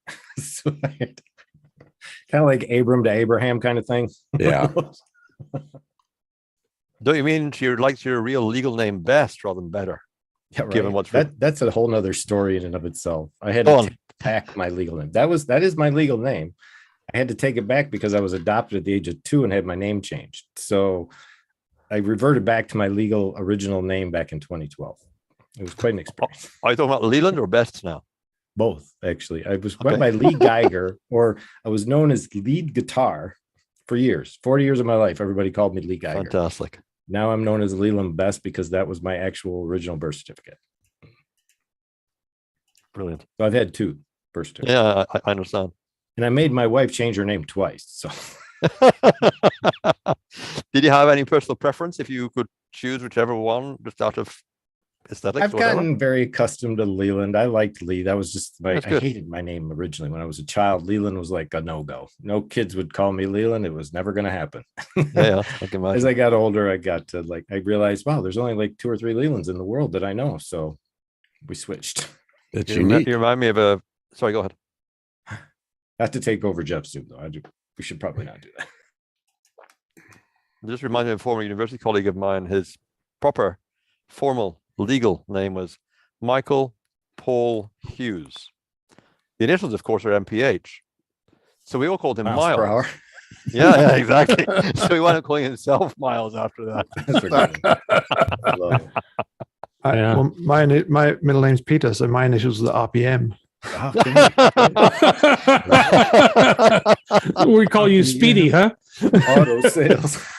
Or Taco. Well, guys, I'd hate to run, but I gotta get out of here. I got another Yes, appointment same here, coming man. up soon. So nice That was seeing real you fun. all. Nice, good to meet up with you, and look forward to Thank next you, time. Yes, nice Leland. meeting And you, I man. did get your Discord note, and I'll follow up. Oh, okay, Yeah. good. Yeah, I went to Cinemaker's review with their community manager that day on Zoom. I gave some input, and I haven't talked to any of the guys out at Cinemaker yet, so I didn't know where that was headed. But yeah, I'd like to talk to you personally. They definitely want to follow up with you. They have a little minor issue now. Okay. Most of their programmers are in Ukraine. That's what I thought. Yeah, Oh, I'm dealing with the same thing. My hosting service is in Ukraine, and that's one of those things that's Namecheap. If anybody's on Namecheap, that's located in Ukraine. So we're having tough times, but hopefully nothing goes down. Right. But they do want to follow up with you. It's For sure. probably not going to happen in the next week. or No, so. no rush. Just let me know. I want to follow up with you on the other thing we talked about, though. Yeah. All right, cool. See you guys. I gotta go. Yeah, Leland. To meet you. Take care. Bye for now. Ramsey, I also meant to ask you, what camera are you using? Or did he leave too? He's gone. looks like he left too. Yeah. It's just Okay, us. That's another. You could tell those of us who've listened to office hours and figured out framing and all that kind of stuff at this point. I was going to say the camera itself can be an important part of virtual backgrounds if you're going to go that route too. Yeah. Some of them But just I mean, struggle a bit. it's amazing. I when I'm dealing with because I do a lot of the stuff for scouts, is everyone wants to use virtual backgrounds, and I play it back to them what they look like, and then suddenly I don't want to use virtual backgrounds anymore because they suddenly realize they're disappearing in and out. The hairline isn't right. It's all the stuff you were talking about, John, about what they would have to worry about. Sometimes it's better just to clean your room. Yeah. That's what I tell them. But you're dealing with young adults there. Please clean your room. Or in my case, I put a physical background behind me. I think whatever it is, if it's a good plain background or a tidy real background, whatever it is, at least it's intentional. Exactly. It's a positive decision, isn't it? Yes. And I think virtual backgrounds can just be the easy way out, I suppose, sometimes.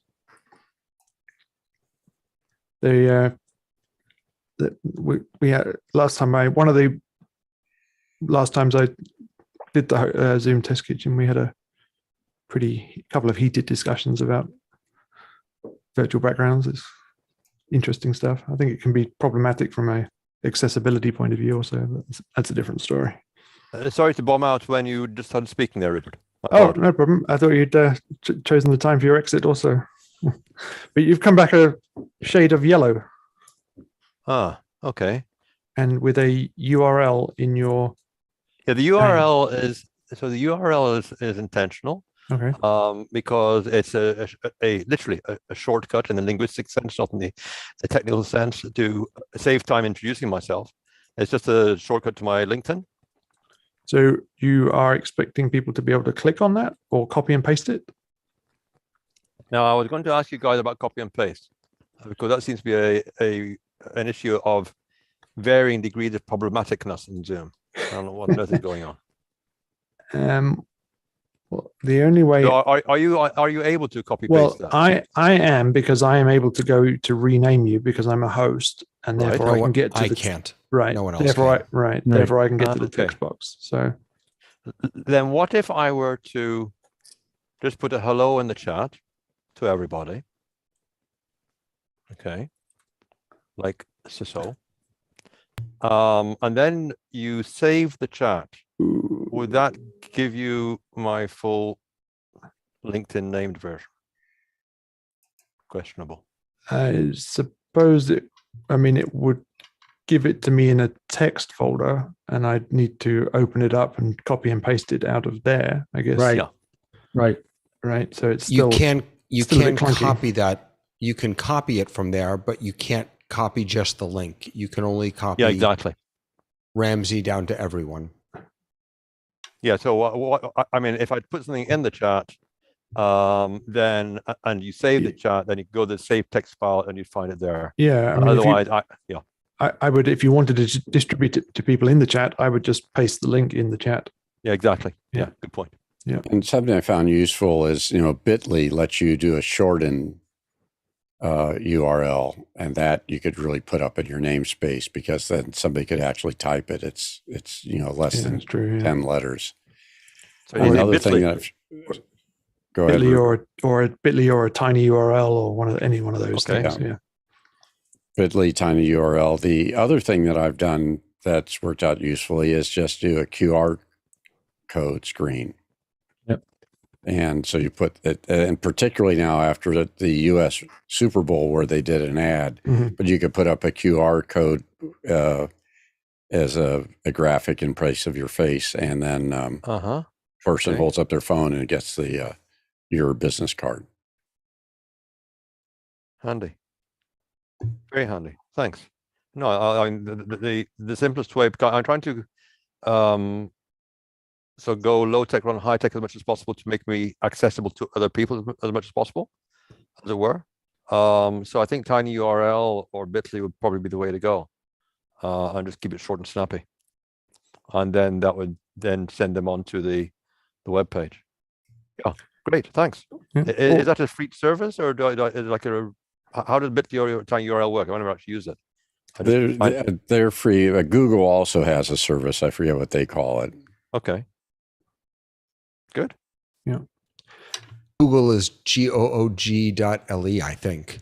Or maybe it's just g.le. I'm not sure. I guess from a branding perspective, you could always get your own domain and just point it to that URL too. Yeah. That'd be a bit more catchy. Indeed. Do you know why you've come back yellow? No idea. No idea. Seems to be like some definitely some color balance thing in your camera. That was my question as you were leaving before. I was going to ask you what actual camera you're using. Is that the built-in camera in your laptop? Yeah, it's a built-in camera in the laptop. Okay. Am I still equally yellow? I think I am. Aren't I? Yeah. Don't know. Yeah. Well, if you got closer, it actually went back closer to normal. Yeah. Well, yeah. Is it has the light changed? With the angle? It's not to do with the angle. Yeah. Has the light changed in your room? Like either the natural light or the artificial light? No, the lighting is exactly the same. Can you try that? Just toggling your virtual background off to see whether it's an artifact of the virtual background. But it's exactly as it was when I left you. Right. So nothing had changed. But I'll happy to play around with it for sure. But Peter was right. As you leant into the camera, or but no, what happened there is, like now, if I then change the angle of the lid of the laptop where the camera is built in, it's something to do with the angling. I don't know why, but and therefore the light on my face. But anyway, choose virtual background. So if we go for a none, it's still equally yellow. Yeah. Interesting. No, it's nothing to do with the background. It's to do with setting the camera for some reason. For what it's worth, I would keep your virtual background off. You look better with it off. Yeah, whatever. The other consideration I meant to mention about virtual backgrounds in general is the higher resolution your camera, the better chance you have also. So, typically the built-in webcams are going to underperform in that regard, in the higher quality either external cameras. I think I have an option of setting the resolution of my cam as well? Yeah, but still, played around with that. It's not going to make a great deal of difference. Those built-in webcams just don't provide the kind of clarity that helps getting a really nice clean edge on your. Well, all of you have a very good quality image. What are you guys using? You want to start, Rupert, or? I'm easy. I'm using a Brio. That's me out of the way. And I'm using Sony AX100 going in through my A10. So there's separate cameras that are you're using separate cameras. You're not using the built-in camera of your. Not at all. No, remember, I'm using a desktop machine. It doesn't have a built-in. Yeah, for sure.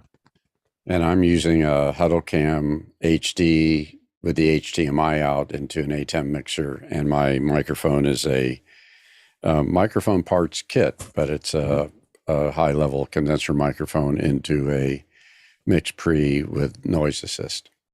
You've sort of fallen into the overachievers group here. Right.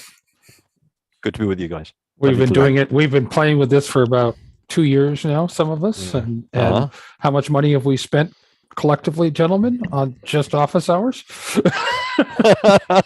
Well, my wife's out of the house, so I can give you an honest figure.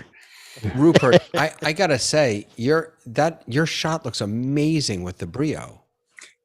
Well, thanks. The trick is, though, with the Brios is they just need a ton of light, and that's what I've got. I've got 2 great big soft boxes right here, and without that, it wouldn't be as good. Yeah. You do need a ton of light, and it's one of the things I've discovered with, oddly enough, with the Sony is Sony sensors are good in marginal light situations, which I didn't realize until I found if I turn off my lights, it will still give a decent picture, but not a great picture. Right. Yeah. So I'm not sure. Just going back, Ramsey, to give you some background on the differences between the free accounts in Zoom and the different things, and even the different cameras, is that at the higher paid levels in Zoom, you can get access to full HD quality video, and that then, if you're in a meeting that supports that on a paid account, then some of the lower end cameras can really stand out, because if there's some other folks pushing in high quality cameras into a meeting that supports 1080p HD video, the cameras that are not up at that level or not able to provide that clarity or resolution just stand out, because everybody else is able to push in an HD signal. A sharper image. Yeah, exactly. Yeah. I've had that personal problem with my management, who come in and they're using the webcam built into their machines, and they wonder, why are you looking so good? And I go, But I also had, I took on, I don't know if anyone remembers this, but when we went from the old style television broadcast standard to HD standard, there was a whole bunch of conversations about on-air talent on the TV studios not particularly appreciating the level of resolution that was coming through and how they looked on television. That was a big problem at my university when we went to high def, and a lot of the faculty who had been used to being on the air and they didn't like the good monitors. They literally, in the studio, they put some crappy monitors because people were going in there going, I don't want these blemishes on the air. Yeah. and when Zoom came out with the touch up your appearance, I forget Rupert's here. We have to be careful how we do it. That's when they never checked what term they should use in another country. But hold on. But I said, why would you waste engineering time to do something to touch up your appearance? And it was the most used, function. They actually credit that with people being able to learn how to use the little settings wheel, because people heard about that and they had to learn. And once they went to settings, they realized there were other settings. But the touch up your appearance was a big success in Zoom. And John, now you've done it this time, which is you've sort of seen into what I had in mind to ask and had forgotten about. So you've gone into my mental archive memory kind of thing. So my question, guys, is this. I guess we've all been at different times in a Zoom meeting when one or other of the participants was, put it mildly, a techno novice, couldn't even work out how to mute or unmute themselves, couldn't find the raise hand function on Zoom. Do you guys know of any like Zoom for Dummies kind of thing that you just direct all participants to, saying, before you join Zoom, please watch this and save your embarrassment and our nerves? Thank you. Well, I mean, I deal a lot with young adults because I do most of my Zoom work is actually volunteer work with the Boy Scouts, Boy Scouts and Girl Scouts. And oddly enough, if you can convince them to read the Zoom documentation, is actually pretty good. True. The catch is, and I've also found this with adults, you can give them the list of here are the 3 Zoom articles you should go read.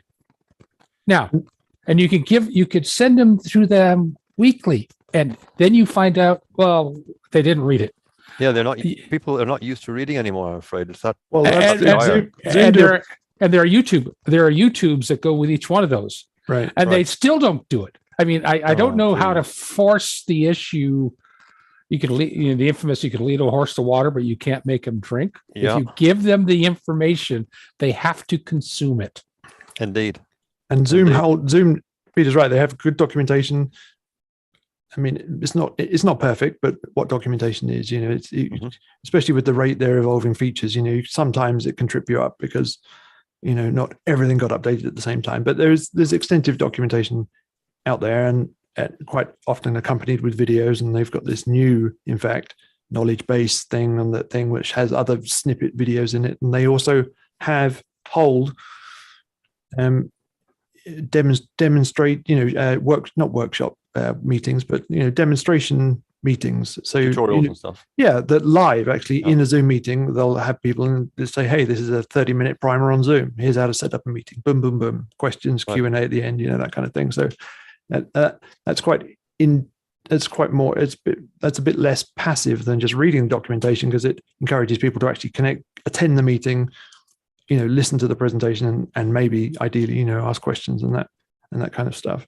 Sure. The other thing that can be helpful if you are running somewhat of a meeting that's an event, or actually some, critical thing on your calendar, or something that has some importance, is run some kind of practice session before, or the week before, or some kind of social event before. Hey, we're going to have a warm up, or you call it whatever you want, or whatever suits, rehearsal or a thing, or hey, we're going to get together and whatever, but something ahead of time that gets other people warmed up and gives you or the organizer a sense of where everybody's skill level is at, because then you can kind of focus any makeup activities.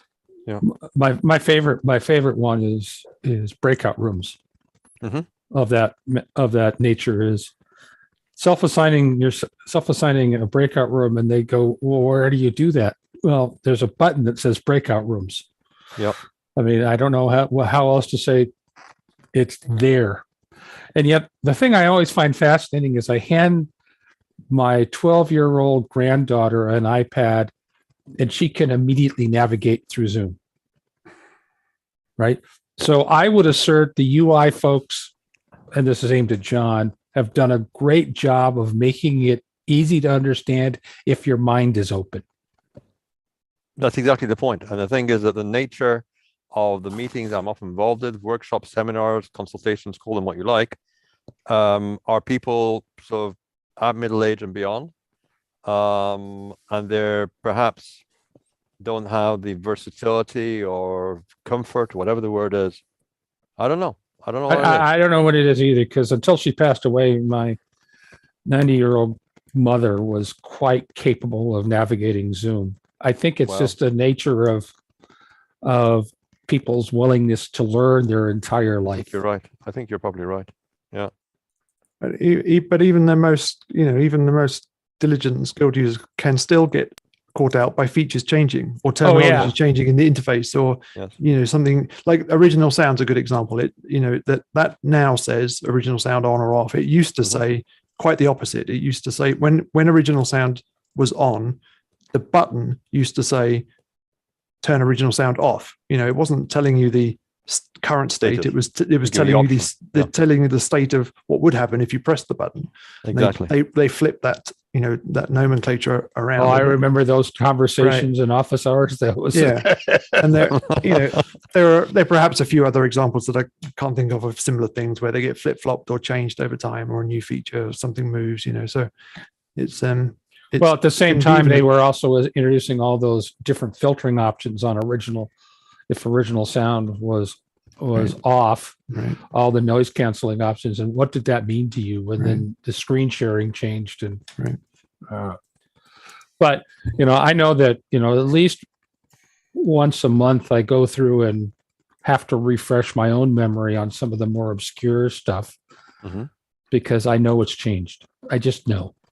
Sometimes I'm fine. Sometimes it's And although I've been out of the loop here for a little while, that what I typically do, ideally, is keep ahead of the release notes. Zoom will announce their release features and changes and things ahead of time. Usually a few days, maybe as much as a week. So if you keep on top of that stuff, you can say, okay, these features are coming down the pipe. I can keep that in mind. This might be changing next week. Keep an eye on this and just have a general feeling for. Particularly now with auto updates, if you've got that enabled, you can find that just things change literally overnight. So it's a good idea to, if it's all critical to you. I mean, some people can just go with the flow, but if you've got critical things built around it, you kind of need to know what's going on. Is there some kind of setting which controls to what extent copy and paste works or not in the chat? Because on some Zoom meetings, I can copy a comment and I can paste it, and others I can't copy it. I believe there is, yes. Yeah, you have to look at and Rupert, I think, is the only host here or co-host here. He would have to look at the security triangle. Right. Okay. Yeah, I think it's all to do with whether the saving chat is enabled. If the feature to save chat is disabled, I think that tries to disable copy and paste. I think there's some ways around that. Right. But on the face of it, I think it tries to disable that. That makes sense. Yeah. Right. And in terms of your meetings, Ramsey, where you talked about these, people who may not all be at the same comfort level with Zoom, are those meetings, as an example, are they meetings where everybody is expected to interact, or is there an element of where you have some people maybe more of an audience and just watching? Would you be surprised if I tell you, even in some cases, the facilitator is at questionable level of competence? It happens. Yeah. So, like, in fact, that's where rehearsal comes in mind. Yeah. I mean, I'm part of a regular meeting, which involves a very large number of attendees or participants, not just attendees, but actual participants. And I said, well, and they're asking me if I'd be prepared to be a co-host. I said, well, first of all, show me what material you have for preparing co-hosts. So let's go through the preparation session first. And once I feel comfortable and confident in my competence, then I'll happily do so. That was actually a barefaced lie on my part. It was actually what I was trying to do, saying, hey, what kind of, although I wasn't asking the question because they might realize what I was really asking, I was saying, how are your hosts prepared? Or in this case, not prepared. And that wasn't a Zoom question, was it? It is related to how they prepare people to be a host or co-host in a Zoom session. Well, but maybe it's two different things we're talking about. Go for it. Because I go through the same thing. Is I need to train somebody to be the technical aspect of a co-host, just in case something happens. Indeed. To me as I'm mechanically hosting the thing. So I have to, it's like, for instance, I would make Rupert, if I was hosting this meeting, I could make Rupert a co-host. And if my machine just died out from underneath of me, he can take over. Yeah. It would just proceed on like nothing happened. Those are the technical aspects of being a co-host. Indeed so. Indeed so. And then there is the question, which is, I think what you're getting at It's what I started with, and I kind of drifted into the second, to be fair to you. Yeah. Is the business aspects of why you're there hosting a meeting. No, it's even more basic than that. Actually, I started off, and I'm guilty of having drifted from one question to another without realizing what I was doing. So my apologies to all of you, including myself. So my initial question was, is there some kind of really basic briefing for participants in a Zoom meeting, like a Zoom for Dummies kind of thing, maybe on YouTube or wherever, which should be sort of, if not compulsorily, recommended before someone joins a Zoom session. That goes back to my comment earlier. Goes back to my comment earlier. Is yes, they exist. Yeah. I could send them out to people to say watch, and they won't. I think Rupert would agree with me. The question is, what kind of uptake do you get on the other end? Yeah, exactly. Okay. And then we drifted from that into the more detailed knowledge that a host or co-host should also have. But I mean, but the most basic stuff I find is questionable with hosts I happen to be the victim of, to use an unfortunate phrase. Oh, and that's fair. But there's also the third leg, which is where I was going, which is, it doesn't matter what topic, but are you actually capable intellectually of being the host for a given topic? Which has nothing to do with Zoom per se, You're absolutely right. But I have been on some meetings recently where I suddenly realized the host had no clue of what he or she was talking about, which was a very strange meeting to be on, but it was. Okay, try this one for size, Peter. And this happened this evening, as it happened, up with you guys. I mean, in a meeting which I was in. And it was attended by a very large number of attendees, actually participants. You can be not surprised, of course, by knowing that the topic was what's going on in Ukraine. No big surprise there. And the usual well-meaning stuff, we need to get people to stop the war, whatever kind of stuff, and those poor refugees and but clearly some people didn't have the basic information as to what was actually happening before the commencement of military operations by Russia. I'm not a sympathizer for either side, I assure you, but I do try to get my facts straight. And so I just provided basic points of information, not opinion, but I mean, really clearly backed up, clear fact. And some people said, this is getting too political, I'll leave. I thought, fact or political? You think that, engaging with a scenario which is driven by political decisions. Yeah. Once you actually look at the facts, you just can't handle it. What are you doing here then? But you're always going to run into that. It doesn't matter. It clearly matters in the topic you chose. Yeah. But I can promise you, it's happened to me on other topics where you kind of stand back and go, okay, we assume a base level of knowledge. Because that's really what you're talking about. Absolutely. And if you haven't obtained that base level of knowledge, be quiet or go away. Frankly, I'm of the go away scenario. But there's a couple of nerves, I'd say go away, but actually for the sake of everyone, I say, well, no, listen and learn first, and then once you've acquired the level of knowledge we all have, then join in. I prefer people to at least attend and learn from each other rather than just kick them out. Yeah, and that's a personal statement. I'm just simply saying what. But the point being is, you have to hold a valid meeting. You have to assume a base level of knowledge. Indeed. And that has nothing to do with Zoom. No. That could be an in-person meeting.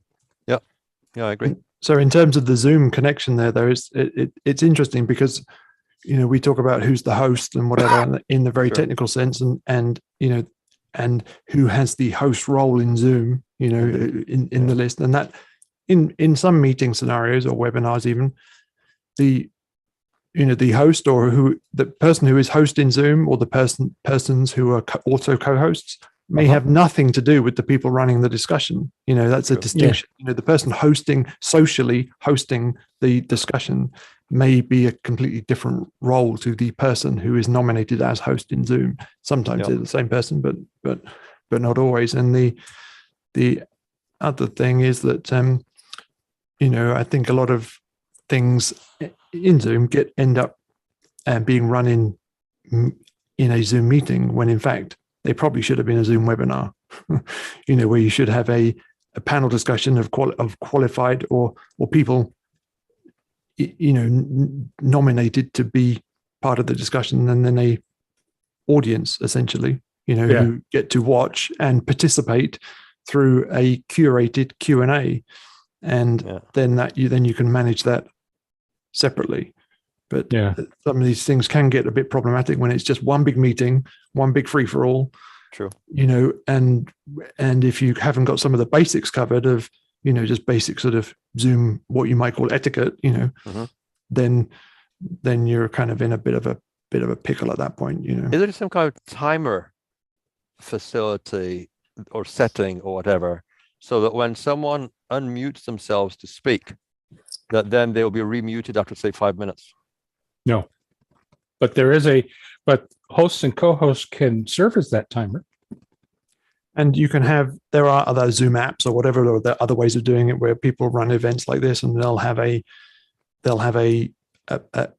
what appears to be a tile in the gallery view. One of the squares in the gallery view will be a timer.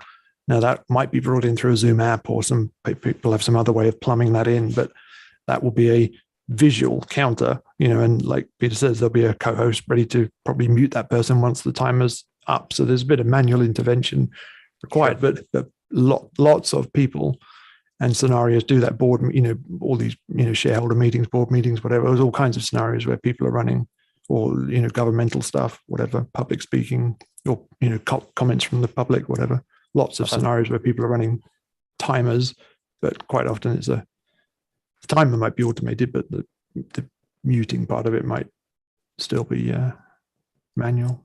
I'm afraid one of my pet hates, as it were, and I don't like to use the word hate, but this really is where the person who has spoken before me has gone on at horrendous length, in their so-called intervention or participation in discussion. And then, of course, the host is in a bit of a panic. Oh dear, we're going to run out of time. Comes my time and says, "Oh, would you please be brief, Ramsey?" Right. And I'll say, "Well, first of all, how many minutes is brief minutes? What time is brief o'clock? Give me a specified time limit and impose it on on everyone. Thank you." So there are some other systems like there are some Q&A systems that can attach to Zoom, where people will have to submit a question or the comment as text, and they only get a finite size of box. So somebody can't overweight their question because they have just as much space as anybody else. And then there's some of these systems have ways of everybody else gets to vote on these questions. So if people put in superfluous questions, they'll just get voted down because nobody really believes in them. But people ask good, rich questions that other people support, then they get voted up. So that's where you could use the Mentimeter, for example. Mentimeter would let you do that. Yeah, you could do that. But I think the other piece you're talking to is also, and I hate to say this, but etiquette both at the host level and at the participant level. Absolutely. Some of the meetings I run, I will start off by saying, each of you have, you have 5 minutes to make your point. There you go. Right. Each of you have 5. Before I even enable their mic and let them talk, I will say that, and then I have a clock on one of my other screens, and I will watch that. Right. And I say, thank you very much. It's the old shepherd's crook from, exit stage left and pull them off the stage kind of conversation. Absolutely. But it is and maybe the wrong word is host there is I'm acting, I'm the technical host, but I'm also the moderator. Indeed so. And the moderator has to be in control of the meeting from that perspective. Mm-hmm. So if the moderator is shortchanging you, shame on him or her. True enough. Yeah, true enough. Yeah. Yeah, what I think you have to, whether you're a host or moderator or whatever, if you're in a position of, either authority or control in a meeting, of course, there's a notion of wanting to give everybody a fair shot or whatever, or, if that's what you want to do. But you also have to keep in mind the integrity, the stability and sustainability of the meeting at large. That's why you have to get rid of troublemakers pretty quick, because they'll just destabilize the whole thing. Exactly. And so sometimes that can, have to be a bit ruthless about that. And, maybe everybody doesn't get as included as they like to be, but that's life and it's tough. All very true. All right. Well, we're coming up on a couple hours. We had a good discussion about things here and there. I know we haven't covered too much like structured Zoom discussion, but I think it's been useful nonetheless. Ramsey, I'm going to send you my on my LinkedIn. If you scroll back down to, I haven't posted for a while because I've been busy, but if you scroll down further back on my posts and stuff, you might see some quick links to some tips and things stuff that I've not necessarily I've published. I've just pointed other people to. In terms of guidance, it may strike some chords on some of the things you're looking for, some things that might be helpful to. The more I learn, and faster the better, and I'm very grateful for the help. So please do. Yeah. How did you find Zoom Test Kitchen, by the way? Because one of the moderators of one of the events, she mentioned it to me. Her name is Lois. In fact, she's actually on your on your Facebook page. Yeah. I would also suggest you go find officehours.global on the web. Okay. Officehours.global. What will I find there? Oh, how do you describe it? Yeah. How do you describe that? Just take two of those and call it in a week. Okay.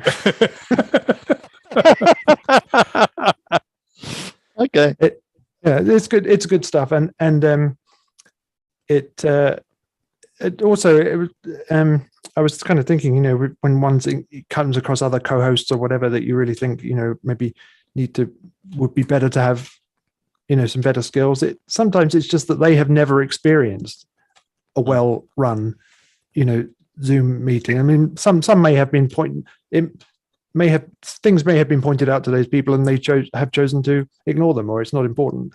That might be the case, but sometimes it's also the case that they just haven't experienced anything better.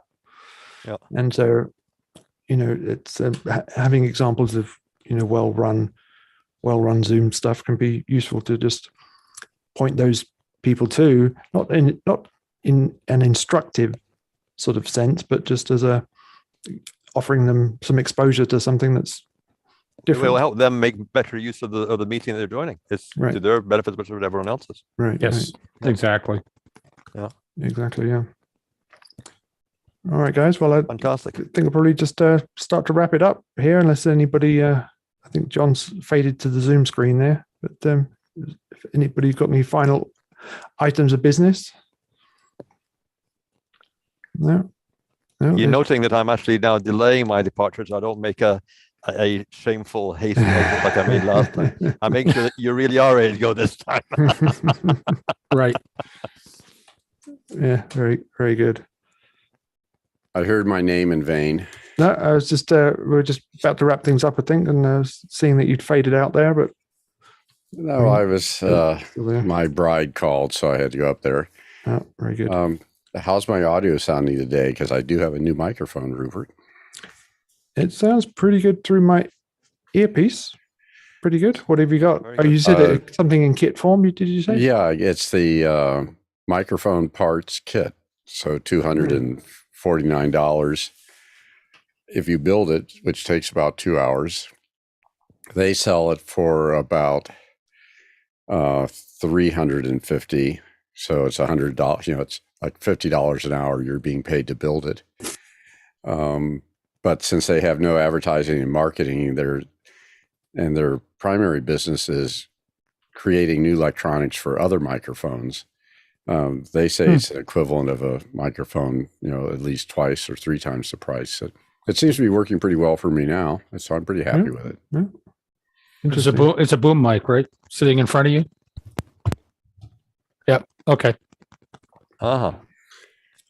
Was that just a curiosity project, or was it something that drew you to it? Well, for my son's 40th birthday, I got the Newman T102, the mic that Alex and Chris Fenwick Fenwick, uses. yeah. And of course, I had to test it beforehand. So is he still getting it for his 40th birthday? Well, it really sounded nice, and I've been using the Pile mic before, and so then I heard about this mic kit, and we're doing some other projects with students. So I said, well, I should get one of these kits, and it's pretty close. And that Newman, I think, is about $700. I think is what I ended up paying for it, and so this is half the price. And I did a bunch of A/B tests, and people couldn't tell the difference between them with a Zoom call with original audio in headphones. So Mickey said this was a little harsher than Newman. The Newman really is pretty good. But anyway, never. Sounds good. Moment. Sounds good. Yeah. Okay. Well, you guys have a good weekend, Okay. Rupert.